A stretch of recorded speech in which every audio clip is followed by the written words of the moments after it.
Hi, it's Congresswoman Jan Schakowsky. I'm here with my plans and pans again this week.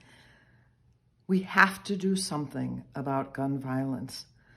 Of course, we all saw what happened in Boulder, Colorado, people just going shopping.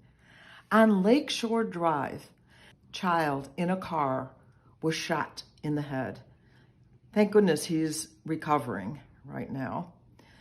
There were also gun violence incidents in South Carolina and one in Bryant, Texas. And at the same time, the governor of Tennessee has eliminated all barriers for anyone over 21 to get a gun. No background checks, no nothing. And so I was so proud of the president this week, who offered some executive orders that I think are really going to make a difference. Now, you know already that the House of Representatives passed a universal background check, extending the time that the FBI can look and see if someone should not have a gun. Those bills passed. But we have to do far more, and we certainly have to get the Senate to pass whatever legislation we passed in the House. But the executive orders are very important. One of them gets rid of what we call ghost guns. What are those? You can get a kit and you can make a gun. I think you have to add a part at the end, but it has no serial number and can't get traced. This is a serious, serious problem. Another one of the executive orders from the president says that there will be a new rule that says that anyone like the shooter in Boulder who wants to turn a pistol into it's called a short barrel rifle by using something called a stabilizing brace. Apparently this isn't too hard to do. That weapon now will be charged under the National Firearms Act. In other words, you can't just say, it's not so serious because I only had a pistol. Also, the Justice Department within 60 days will send model legislation to states that help them allow parents, family members, and law enforcement say that for the person's own good, because they could hurt themselves or others, that a gun could be taken away. Some call those a red flag law. Also, the president is saying that money will be spent now to help communities on evidence-based intervention programs that go to stop the violence. And these are community-based and hopefully are going to be successful in reducing in our communities the kind of gun violence we see in places in Chicago. Some really promising news is that the president has nominated David Chipman to be head of the ATF, Alcohol, Tobacco, and Firearms Agency. Now, there hasn't been anyone confirmed by the Senate for this job since 2015. So it is time that we get someone. And as I said, this wonderful person has been nominated. He works right now, after working at the ATF, he is working now for Giffords, the organization that is working on ending gun violence. And so it is really important that we try and help make sure that this person is confirmed by the United States Senate. And I think we can make some real progress when we do that. I'm going to tell you about the union vote in Bessemer, Alabama. That was for workers who wanted to organize at the Amazon plant. And so far, it looks like Amazon was successful and not the workers.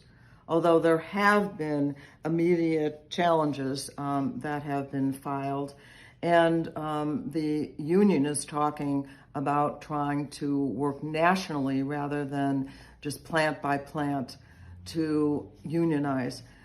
The reality is that there was every imaginable trick in the book when you want to be a union buster at that plant.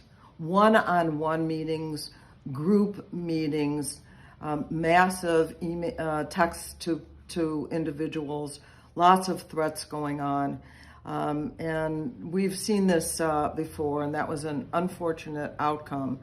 But the Congress, certainly the House of Representatives, has passed the PRO Act, Protect Our Right to Organize.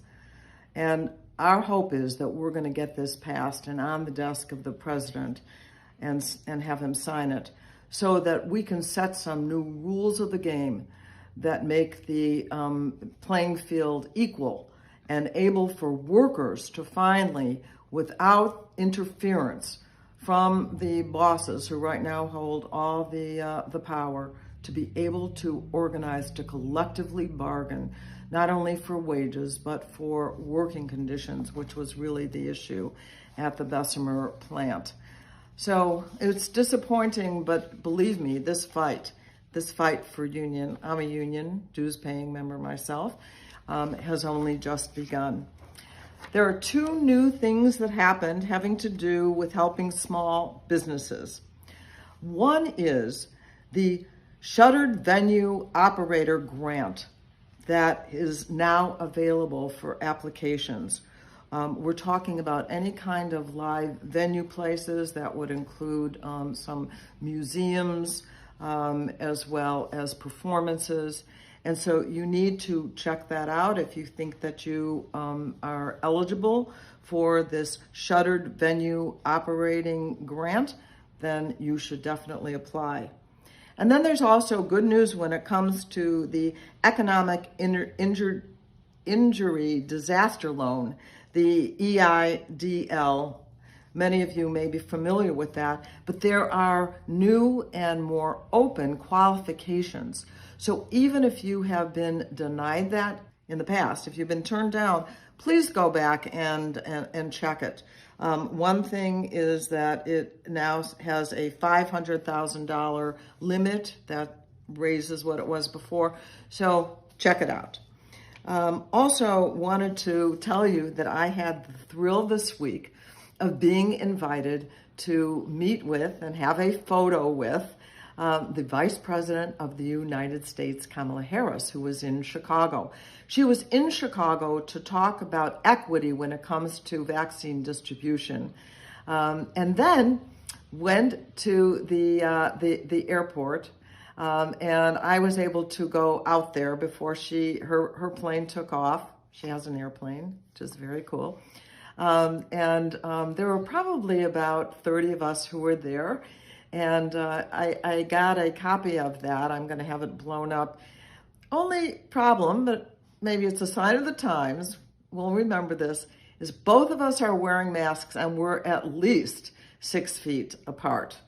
So I was really thrilled to be able to just chat with her for a minute and just tell her, for everyone that I know who says, thank you, thank you, thank you, and we love you. That was pretty much my message. Finally, I wanted to talk to you about COVID. We know that there's a lot more distribution going on, not as much as we want, but you should know that in Cook County, starting Monday, that any individual over 16 years old can try and make an appointment. I say try because it still may be a little bit difficult, but it's much better now. And that would include people not only from suburban Cook County, but people who live in the city of Chicago. Now, city of Chicago has some different limitations because they feel like they haven't gotten enough of the vaccine. So in Chicago, it's group 1C that is eligible, frontline workers, etc. So you can try and go there, but if you can't get there, you might want to try Des Plaines, Forest Park, Tinley Park, and South Suburban College, where they have these mass vaccination sites. And even if you're in Chicago, you can apply to go to one of those. We are seeing an uptick. I'm sure you've seen that on the news in our country, and so we have to go back to the basics. I'll say it again. I know I'm being a nag, but please wear your mask. I know there are places where they've even lifted the mask rules. Forget that. For your own sake and for everyone else's sake. Masks need to be worn. Distance needs to be taken. Hands need to be washed. And you need to try and get that vaccine. Please do it. You'll be happy and feel relieved when you do. I'm still trying to make sure that I can get more distribution to countries around the world, because we know that as long as the virus exists anywhere, we are in danger everywhere. And so far, it's been a very slow rollout. I'm trying to get the administration to do more to allow countries around the world to actually manufacture their own vaccines to keep us all safe. So I want to say thank you to all of you. Thanks for watching, and I will see you next week. Thank you for watching my video. Make sure you subscribe to my YouTube channel and follow me on Instagram, Twitter, and Facebook, where my handle is @Jan Schakowsky.